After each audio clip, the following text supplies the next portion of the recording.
وقضى ربك ألا تعبدوا إلا إياه وبالوالدين إحسانا.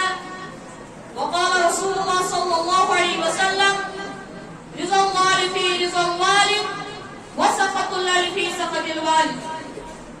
الحمدللہ، سب تعریفیں اللہ کے لیے ہے جس نے ہمیں ایمان اور قرآن کی دولت سے نوازا. محترم سامعین کرام اور میرے پیارے ساتھیوں، السلام علیکم ورحمۃ اللہ وبرکاتہ. آج میں جس عظیم موضوع پر بات کرنے جا رہا ہوں وہ ہے والدین کے حقوق اور حالات حاضرہ میں ان کے ساتھ روا رکھنے جانے والے برتاؤ. اللہ تعالیٰ سورہ بنی اسرائیل میں فرماتے ہیں وَقَضَى رَبُّكَ أَلَّا تَعْبُدُوا إِلَّا إِيَّاهُ وَبِالْوَالِدَيْنِ إِحْسَانًا إِمَّا يَبْلُغَنَّ عِندَكَ الْكِبَرَ أَحَدُهُمَا أَوْ كِلَاهُمَا فَلَا تَقُل لَّهُمَا أُفٍّ وَلَا تَنْهَرْهُمَا وَقُل لَّهُمَا قَوْلًا كَرِيمًا وَاخْفِضْ لَهُمَا جَنَاحَ الذُّلِّ مِنَ الرَّحْمَةِ وَقُل رَّبِّ ارْحَمْهُمَا كَمَا رَبَّيَانِي صَغِيرًا. وَقَضَى رَبُّكَ أَلَّا تَعْبُدُوا إِلَّا إِيَّاهُ وَبِالْوَالِدَيْنِ إِحْسَانًا. اور تمہارے رب نے فیصلہ کر دیا ہے کہ تم صرف اسی کی عبادت کرو اور والدین کے ساتھ نیک سلوک کرو. إِمَّا يَبْلُغَنَّ عِندَكَ الْكِبَرَ أَحَدُهُمَا أَوْ كِلَاهُمَا فَلَا تَقُل لَّهُمَا أُفٍّ وَلَا تَنْهَرْهُمَا وَقُل لَّهُمَا قَوْلًا كَرِيمًا. اگر ان میں سے ایک یا دونوں بڑھاپے کو پہنچ جائے تو ان کو اف تک نہ کہو، نہ انہیں جھڑکو، بلکہ ان سے ادب کے ساتھ بات کرو. وَاخْفِضْ لَهُمَا جَنَاحَ الذُّلِّ مِنَ الرَّحْمَةِ وَقُل رَّبِّ ارْحَمْهُمَا كَمَا رَبَّيَانِي صَغِيرًا. اور ان کے لیے عاجزی کے ساتھ رحمت کا بازو جھکاؤ اور کہو اے میرے رب اتنا رحم فرما جیسے انہوں نے بچپن میں میری پرورش کی. اللہ کے رسول صلی اللہ علیہ وسلم ارشاد فرماتے ہیں رضا اللہ فی رضا الوالد وسخط اللہ فی سخط الوالد. اللہ کی رضا والد کی رضا میں ہے اور اللہ کی ناراضی والد کی ناراضی میں ہے. اور ایک جگہ اللہ کے رسول صلی اللہ علیہ وسلم ارشاد فرماتے ہیں الجنت تحت اقدام الامہات، جنت پاؤں کے قدموں کے نیچے ہے. ایک صحابی نے اللہ کے رسول صلی اللہ علیہ وسلم سے پوچھا جاء رجل الى النبي صلی اللہ علیہ وسلم فقال يا رسول لمن احق الناس بحسن صحابتي قال امك قال ثم من قال امك قال ثم من قال امك قال ثم من قال ابوك.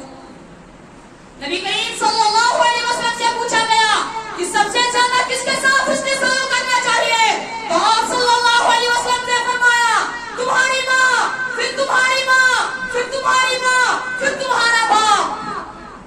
والدین وہ ہستیاں ہیں جنہوں نے ہماری زندگی کے ہر لمحے میں ہماری حفاظت، تربیت، پرورش اور محبت میں کوئی کمی نہیں کی. ماں نے اپنی نیند، اپنے سکون اور اپنی راحت کو قربان کر کے ہمیں پروان چڑھایا. باپ نے دھوپ، سردی، تھکن اور فاقے برداشت کیا مگر ہمیں کبھی احساس نہ ہونے دیا. اسلام والدین کے ساتھ حسن سلوک کو عبادت کا درجہ دیتا ہے. قرآن کی عبادت کے فوراً بعد والدین کی اطاعت میں بچوں میں والدین سے دوری بڑھتی جا رہی ہے. سوشل میڈیا، موبائل فونز اور دنیاوی مصروفیات نے نوجوانوں کو والدین کے حقوق سے غافل کر دیا ہے. کئی گھرانوں میں بوڑھے والدین تنہائی، بیماری اور غربت میں زندگی گزار رہے ہیں. بعض بچے والدین کا بوجھ سمجھنے لگے ہیں، ان کی باتوں کو اہمیت نہیں دیتے یا اولڈ ایج ہومز میں چھوڑ آتے. یہ نہ صرف غیر اسلامی رویہ ہے بلکہ انسانیت کے خلاف بھی ہے. میں آپ حضرات کے سامنے ایک واقعہ بیان کر رہا ہوں. حضور صلی اللہ علیہ وسلم کے زمانے میں ایک صحابی نے